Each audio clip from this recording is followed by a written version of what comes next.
বৰপেটা থানাৰ অন্তৰ্গত যোগীৰপাম গাঁৱৰ দুজন যুৱক বৰপেটা ৰোডৰ পৰা বাইক চলাই অহাৰ বাটত চিমলাগুৰিত এক বৃহৎ ভয়ংকৰ পথ দুৰ্ঘটনাৰ সৃষ্টি হয়।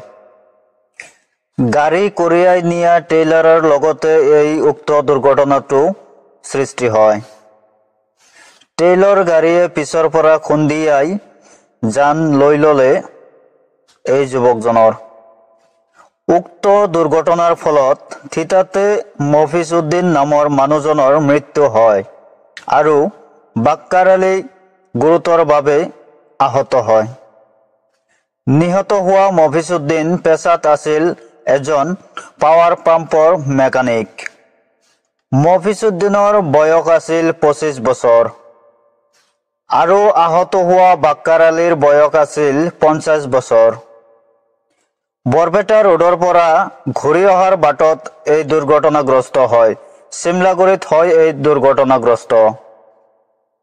আবেলি 4 বজাত এই দুৰ্ঘটনা হয় চিমলাগুৰিত।